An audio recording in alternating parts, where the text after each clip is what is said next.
Chapter 10. Sally had no trouble falling asleep, but morning came much too quickly. Every muscle and joint in his body ached as he tried to get out of bed.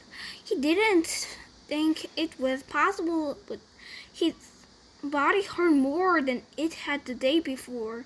It wasn't just his arms and back, but his legs, ankles, and wrists also hurt. The only thing that got him out of bed and not knowing that every second he wasted meant he was 1 second closer to rising up the sun. He hated the sun. He could hardly lift his spoon during breakfast, and then he was out on the lake, his spoon replaced by a shovel. He found the crack in the ground and began his second hole.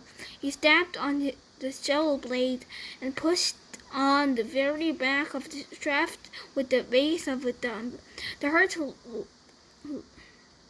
less than trying to hold the shaft with blistered fingers.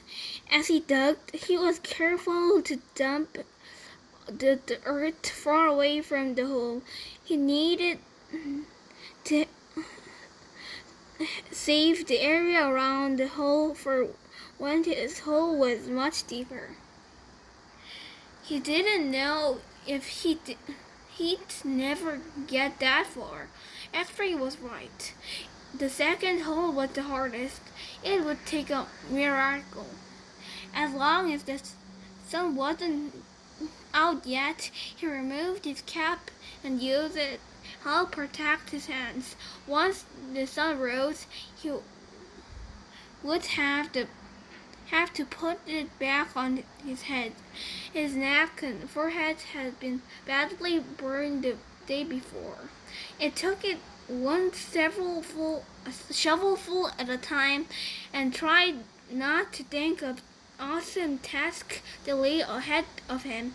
After an hour or so, his sore muscles seemed to loosen up a little bit.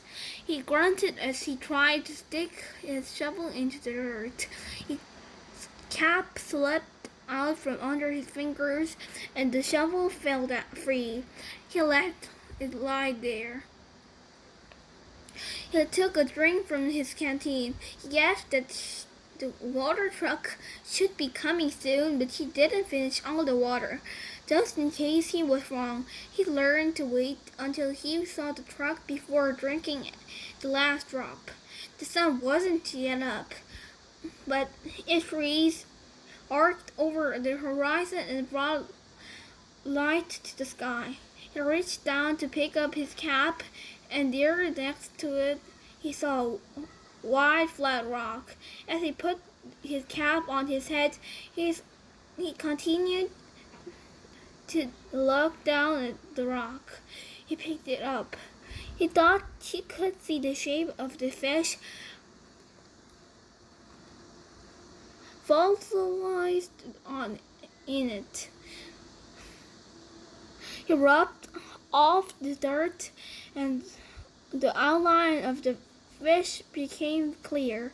The sun peeked over the horizon, and he could actually see tiny lines where every one of the fish bones had been. He looked at the bird and land all around him. True, everyone referred to this area as Deal's Lake, but it was still hard to believe that this dry wasteland was once full of water. Then he remembered what Mr. Sir and Mr. Pendanski had both said. If he dug up anything interesting, he should report it to one of them. If the warden liked it, he would get the rest of the day off. He looked back down at the fish. He found his miracle. He continued to dig through very slowly as he waited for the water truck. He didn't want to bring attention to his find afraid that one of the other boys might try to take it from him. He tossed the rock face down beside the dirt pile as if it had no special value. A short while later, he saw the cloud of dirt heading across the lake. The truck stopped and the boys lined up. They always lined up in the same order, Stanley realized.